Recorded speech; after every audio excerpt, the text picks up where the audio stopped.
So hello guys, for this video, we are going to discuss the coagulation modifiers. These are everything that is related to the function of your platelets, which is the clotting, factor of our blood cells. So let's discuss first the blood cells again. This was previously discussed on our previous video about medications or anemia. So we're going to cover this again. Red blood cells, the white blood cells, and the platelets. These are the blood cells. RBC is responsible for oxygenation, platelet is for clotting, white blood cell is for infection control. So RBC in high level is erythrocytosis, in below level is erythrocytopenia, or commonly known as anemia. We also have your platelets for thrombocytosis if it's high and thrombocytopenia if it's low. Then we have your leukocytes, leukocytosis if high, leukocytopenia if it's low, or leukopenia.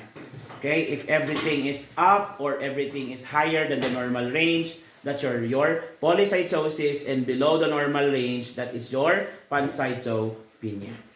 Now, for the blood count, again, these are the normal range. Please write them up. We have 5 to 11 or 10,000 per cubic millimeter for the white blood cell.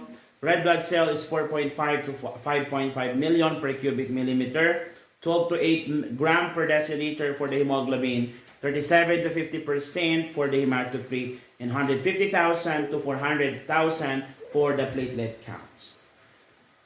For this drug, we are going to cover your anticoagulant drugs. So for the anticoagulant drugs, there are several drugs that we will be covering here. So anticoagulant drugs are also known as your blood thinners, and they do not dissolve the existing clot. Let me just emphasize that. They do not dissolve existing blood clot, but they prevent the formation of new ones. So this is commonly given prophylactically, ibig sabihin preventive, commonly to patient who have suffered from ischemic stroke and myocardial infarction, wherein there is a clot in the small arteries, in the brain, in the coronary artery, in the heart. So that is the mechanism of action. For the indications, it is indicated to this following condition, as I've mentioned, for patients who have suffered from myocardial infarction, those who have atrial fibrillation. Atrial fibrillation is abnormal electrical activity, of the heart. For patient with hip or knee replacement surgery, because this is a common surgery po na nagkakos ng blood clotting, and those blood clot can travel. So from an thrombus, it will become an embolus and travel into the lungs. It will lead to pulmonary edema, stroke, or pulmonary embolism, myocardial infarction, and stroke. Deep vein thrombosis is another thing. So pag deep vein thrombosis, there is a thrombus in the veins in your lower extremities. There is a possibility that this thrombus will dislodge and will become an embolus, and it will clog in the patient's arteries, and it will cause now decreased perfusion. Hence, it will lead to either of this condition, the myocardial infarction, ischemic stroke, and the likes. For the side effect, for the contraindication, contraindication is hemorrhagic disorders, GI disorders. Why? Because these conditions are already bleeding conditions. So giving anticoagulant drugs would further precipitate bleeding. Patient with uncontrolled hypertension, because we're going to dilute the blood, pressure will increase. Severe trauma, aneurysm is dilated blood vessel. So it's if the blood pressure increases, it will lead into further bleeding. Pregnancy, abortion, postpartum states, lactation, and menstruation. Something about anything about bleeding, or patient with bleeding conditions or with active bleeding, contraindicated po ang gamot na anticoagulants. Side effects is bleeding. So you always assess for bleeding signs. For vomiting or bleeding, we have your hematemesis. For the defecation or pagkatain ng fresh blood in the stool, hematochezia. Okay, black tarry stool is melena. So your hematemesis and melena are both upper GIT bleeding, while hematochezia is a lower GIT bleeding. So nursing considerations in giving anticoagulant drugs. Before initiating, assess the coagulation profile. First, ECG, CBC, urine, stool output, and platelet counts. So teach client and family to recognize the signs of possible thrombocytopenia, nose bleeding, gum and bleeding, prolonged menstruation, and hematoma. Instruct client to avoid foods rich in vitamin K because vitamin K promotes coagulation while anticoagulant naman. So, naka-counteract niya yung effect. Okay? This is the coagulation test that you need to memorize. We have your INR, your international ratio na tinatawag. So, international ratio is what they use in the international measurement din. So, your international ratio is derived from APT or prothrombin time. Prothrombin time. So, prothrombin time is 12 to 2 seconds, while PTT, partial thromboplastin time, is 30 to 60 seconds.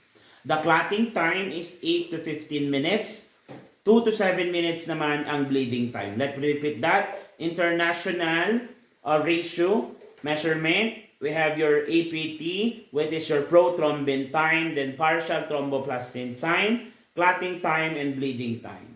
INR is the best test for heparin therapy. So if a patient is undergoing heparin therapy, they have to undergo INR tests. Same thing with your PT. And every 6 hours, ginagawa naman po ang PTT. Okay? PTT. I'm sorry.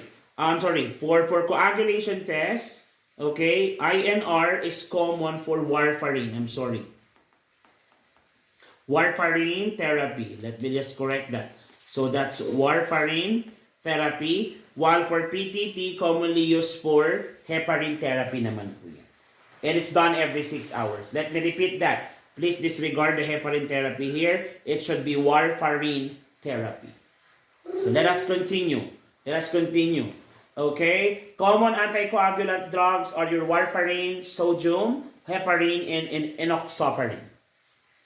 So for warfarin sodium, the mechanism of action, it decreases blood clotting by blocking vitamin K epoxide reductase. As I've mentioned, vitamin K is actually a clotting factor of the body, which is a fat-soluble vitamin stored in your liver. So this is an enzyme that reactivates vitamin K1.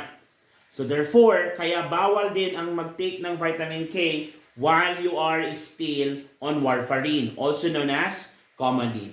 So most common and works within 48 to 72 hours.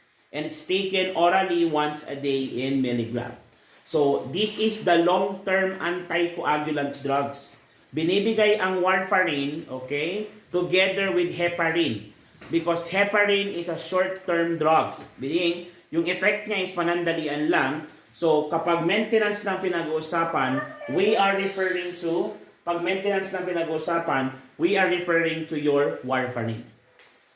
But initially, ang pasyente na magwa-warfarin ay bibigyan mo na ng heparin. So, sana maliwanag tayo dyan. Okay? What are the side effects? We have your bind. Ano ang bind, sir? Bloating, increased risk for bleeding because it promotes thrombocytopenia, nausea and taste changes, and of course, diarrhea. That is your bind as the side effect. Again, warfarin is gamit yan for long-term anticoagulant. Binibigay siya together with heparin because heparin is short-term lang. Indications and contraindications of the drugs. This includes long-term prevention of deep vein thrombosis. Deep vein thrombosis, there is a thrombus formation. This thrombus can become an embolus, kaya delikado po siya. Common na complication ng deep vein thrombosis is pulmonary embolism. Contraindicated siya sa mga pasyente na nagtitake ng aspirin because double jeopardy. Aspirin plus anticoagulant drugs na warfarin equals more bleeding. Bawal din siya sa mga NSAIDs like aspirin and ibuprofen because NSAIDs can cause gastric irritation that can lead to ulcer. Ulcer can bleed. So pag may bleeding, mas magbi-bleed siya ng sobra. Okay? Bawal din sa mga azoles, your antifungal drugs, and your cimetidine. Avoid foods high in vitamin K because vitamin K is the drug of choice for warfarin toxicity. Okay? Nursing consideration, monitor INR values and your APT values. Watch out for signs of bleeding. Prepare vitamin K as an antidote for warfarin toxicity. Avoid injury because your blood is thin. You will bleed more. And use a soft bristle toothbrush and electric shaver to prevent bleeding in gums and cutting through shaving. And educate patients to the importance of regular follow-ups because your laboratory test needs to be monitored. For heparin, also known as Hepla or liquamine or hepaline, mechanism of actions includes, okay, this is by acting thrombin and activated factor X through an antithrombin dependent mechanism. So antithrombin. Thrombin means thrombus, clot, anti-clot. Heparin has an anti-clot property.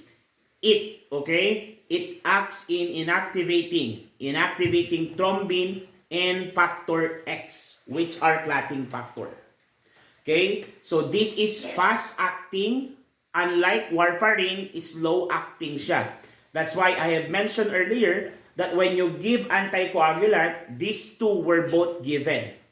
It is given to number 1, heparin is for the short acting, while comadine is still not yet functioning or still not working.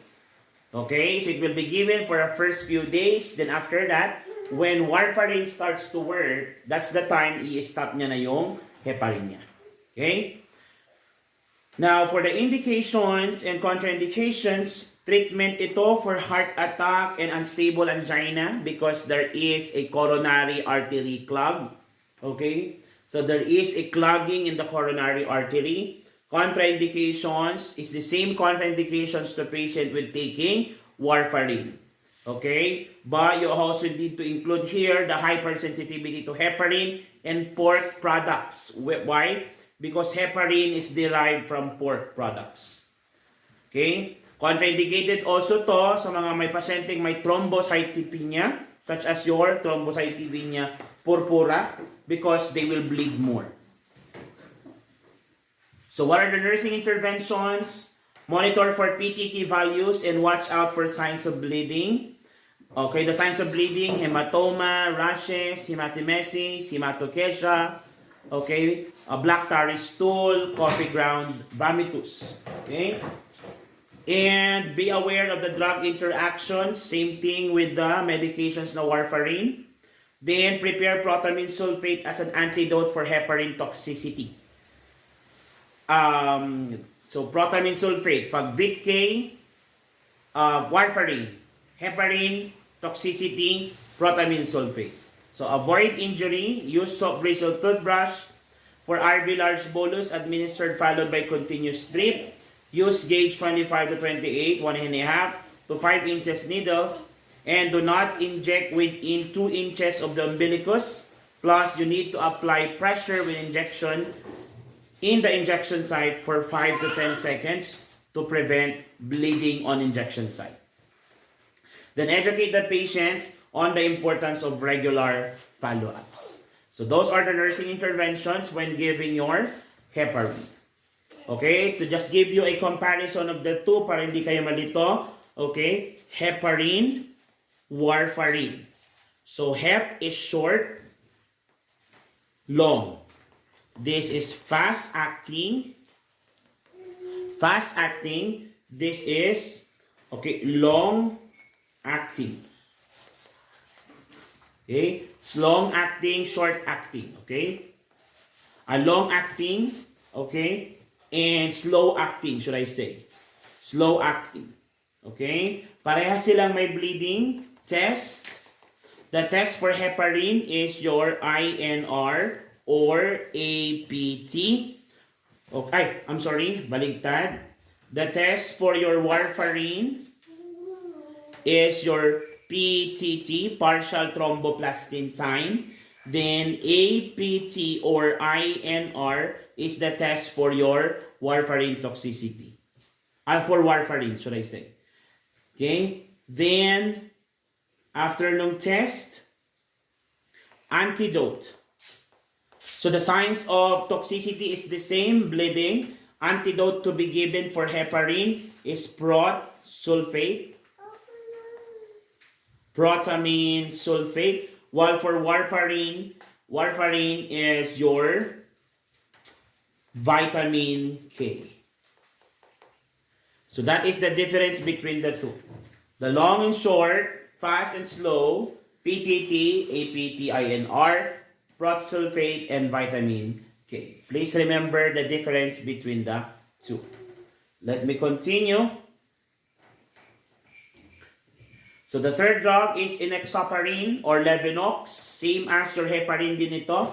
It works by binding to a potentiating antithrombin to form a complex that irreversibly inactivates clotting factor. So this medication will have a side effect of band, bleeding, pain, bruising, redness, and irritation on the injection site, anemia, nausea, and diarrhea.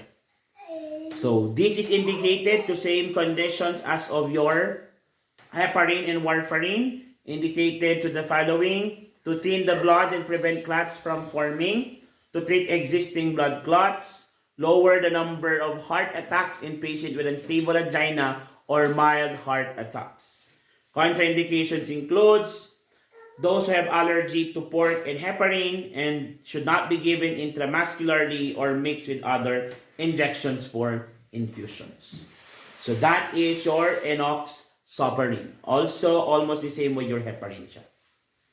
Let us proceed to the next one. Nursing considerations, monitor for signs of bleeding, adjust dosage for clients with low weight, okay, less than 45 kilogram, give only by deep subcutaneous injection while lying down, while the patient is lying down. So those are your anticoagulant medications. Anticoagulant medications does not dissolve clot, but it prevents the formation of new clots. The second coagulation modifier is your thrombolytics. From the word itself, thrombo means clotting, lytics means destruct. So these medications destruct thrombus, meaning it will not create or it prevents clotting or it dissolves clots, should I say. So, mechanism of action, break clots by activating fibrinolysis and converting plasminogen to plasmin, which lyses the clot. So, these are known as your clot busters, thrombolytics. So, common medications are the following. So, altiplase, streptokinase, and urokinase. TPA was there. Okay, TPA was there. So TPA is actually the drug of choice for your ischemic stroke. Ischemic stroke. Pwede din siyang ibigay kay myocardial infection. Kasi ang gagawin niya dyan is, i-dissolve niya yung blood clots. You do not give TPA to patient with hemorrhagic stroke because they will further bleed. So that is the mechanism of action and the common medications. Side effects of the drugs, we have your kebab, kidney damage, especially in people with diabetes, internal bleeding, including brain bleeds, bleeding in the nose, stool or urine, allergic reactions, and bleeding or bruising at the site of IV or catheter insertion. For the indications, indicated for the following, we have your IMPI. IMPI is your ischemic stroke, myocardial infarction, and pulmonary embolism. These are all emergency situation, so we use these emergency drugs. And for contraindications are your ARST, active bleeding, recent brain bleed, recent brain surgery, severe high blood pressure, and severe kidney disease. This condition should not be receiving thrombolytics. For the nursing interventions, conducting a thorough baseline assessment, kailangan kunin natin ang kanyang coagulation profile, report symptoms of bleeding and hypersensitivity reactions, include close monitoring and bed rest with minimal activity movement during therapy, and monitoring for side effects, evaluating the therapeutic response. So the next drug and the last drug for the modifiers is your antifibrinolytics. So antifibrinolytics inhibits fibrinolysis. Kung ang thrombolytics is dissolved thrombus or dissolved clots, antifibrinolytics, fibrin clots, lytics, destruct, anti-destruct. So, anti-fibrin destruct. So, ano ang kanyang, ano ang kanyang ginagawa? It prevents the clot to be destructed. So, ano ang kanyang pinopromote? Clotting. So, ito ang anti-fibrin lytics. Anti-fibrin lytics. Anti-lysis. Meaning, we prevent the destruction of clots. In other words, it promotes clotting. So this medication promotes clotting. So it inhibits fibrinolysis, the breakdown of blood clots. It helps make the platelet plug insoluble and anchor the clot to the damaged blood vessel. Basically, ginagamit siya para hindi magdugo ang pasyente. Indicated for patient with surgery and trauma and fibrinolytic bleeding. You will commonly hear this medication in gynecologic ward wherein majority of the women is having vaginal bleeding. So nandyan si tranexamic and protamine sulfate, which are both common antifibrinolytic drugs. Side effects is the the side effect is the allergic reaction, nausea, fever, headache, and formation of clots in the lungs and veins. So possibility of stroke is also possible kasi nga may clot tayo. Syncope, the loss of consciousness temporarily, and renal failure. If there is clogging blood vessel going to your kidneys, that prevents now kidney perfusion. That is the side effect. Nursing management indications. Surgery and trauma, fibrinolytic bleeding and thrombocytopenia. Contraindicated to patient with ischemic problems because it will further precipitate the condition. Kung may blood clot ka, lalo pang magba-blood clot. Yun po ang ibig sabihin ng antifibrinolytics. Management, conducting a thorough baseline assessment, monitoring for side effects and evaluation, therapeutic response, and teaching around minimizing bleeding and bruising, as well as recognizing signs and symptoms of bleeding and additional clot formation. So that is your antifibrinolytics. For any questions, please comment it down to our comment section. We will try to answer those questions on our next video. That would be all. Thank you for watching. Share, subscribe, like our videos. Bye for now.